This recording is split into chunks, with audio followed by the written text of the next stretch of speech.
Hello বন্ধুরা, সিমনি কিচেনে সবাইকে নমস্কার জানাই। সিমনি কিচেনে আজকে কী রেসিপি রান্না হবে, তোমরা ভিডিওটা সম্পূর্ণ দেখতে থাকো। এখানে আমি এক বাটি মসুরির ডাল নিয়েছি, এক বাটি চাল নিয়েছি, কয়েকটা আলু নিয়েছি। আলু দিয়ে মসুরির ডাল দিয়ে চাল দিয়ে এখানে দুটো লঙ্কা নিয়েছি, শুকনো শুকনো করে খিচুড়ি টাইপের বানাবো।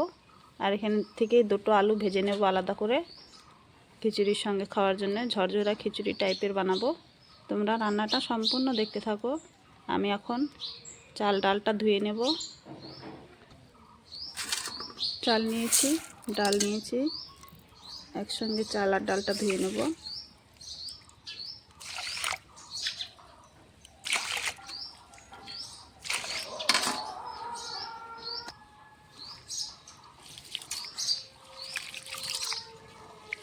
দুবার তিনবার করে ধুয়ে নেব।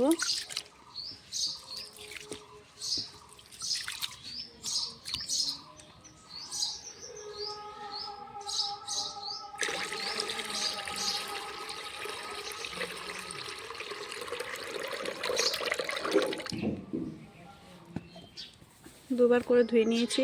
এখন আলুটা আর লঙ্কাটা কেটে নেব। এখানে আমার ডালের চালের জন্য আলুটা কেটে নিয়েছি, এখানে লঙ্কা কেটে নিয়েছি, এখানে ধোয়া হয়ে গেছে ডাল চাল। এই আলুটা ভেজে নেব। ভাজার জন্য আলুটা ঝুরি করে কেটে নিয়েছি, কাটা ধোয়া হয়ে গেছে। আমি আলুটা নুন দিয়ে মেখে রেখেছিলাম 5 মিনিটের জন্যে। কড়াই চাপিয়ে দিয়েছি, কড়াইতে দিয়ে দিয়েছি সর্ষের তেল, গরম হয়ে গেছে। আলুটা ভেজে নেব।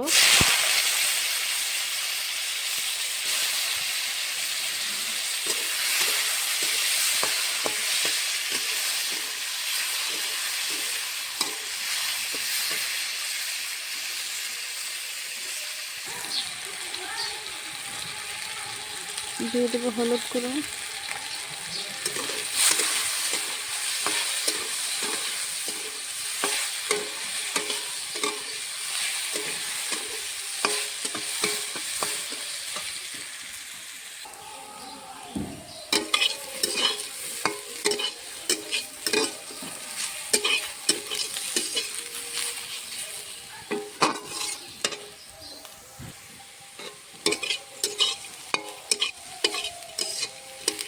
আলু ভাজাটা হয়ে গেছে। আমি হালকা করে লঙ্কার গুঁড়ো দিয়ে নেড়ে চেড়ে নামিয়ে নেব। খেতে একটু ভালো লাগবে ঝাল ঝাল।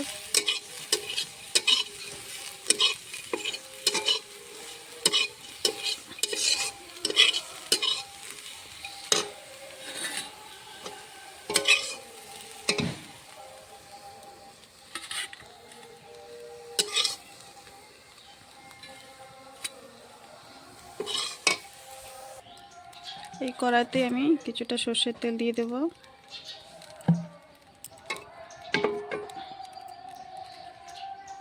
দিয়ে দেব গোটা পাঁচফোড়ন।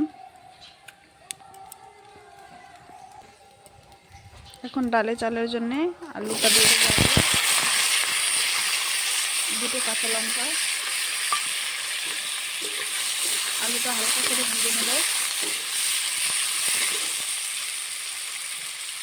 আলুতে সামান্য একটু নুন দিয়ে দেবো।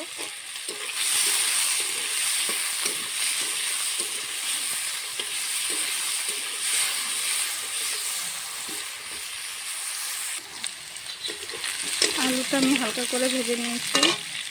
এখন ধুয়ে ডাল আর চালটা দিয়ে দেবো একসঙ্গে।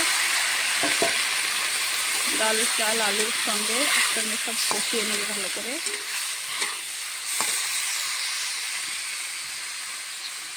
দিয়ে দেবো স্বাদ মতো নুন,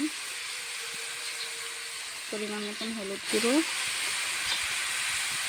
সামান্য একটু লঙ্কার গুঁড়ো দিয়ে ভালো করে কষাবো। এখন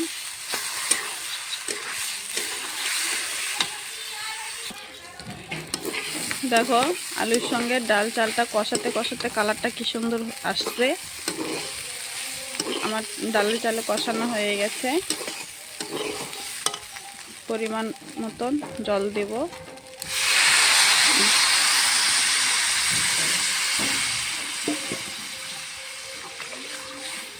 ডালে চালে খিচুড়িটা ঝরঝরা হবে।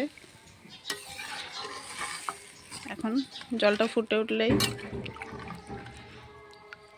ঢাকনা দিয়ে চাপা দিয়ে দেব আস্তে জাল রেখে। দেখো আমার ডালে চালের ঝোলটা ফুটে উঠেছে। এখন আমি ঢাকনা চাপা দিয়ে দেব।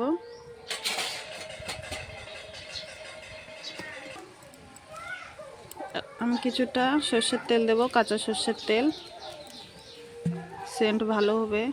হালকা মশলায় খিচুড়িটা রান্না করব আমি। এখন চাপা দিয়ে দেব কিছুক্ষণ সময়ের জন্য, আর আস্তে আস্তে ধিমি আঁচে জালটা দেব। আমি এখন ঢাকনা চাপাটা খুলে দেখব।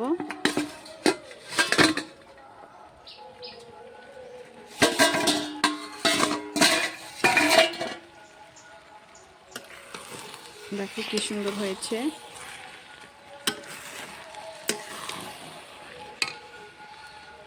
আমি একটু জিরের গুঁড়ো দেব।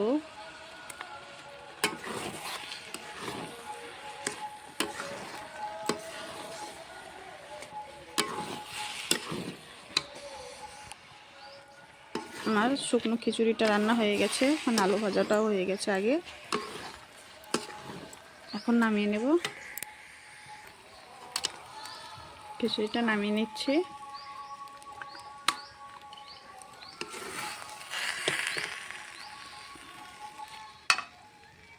দেখো আমার শুকনো খিচুড়ি সঙ্গে আলু ভাজা। তোমাদেরকে যদি রান্নাটা ভালো লাগে অবশ্যই লাইক, কমেন্ট, শেয়ার, সাবস্ক্রাইব করে দেবে। আজকের মতন রান্নাটা এই অবধি, আবার কালকে দেখা করছি।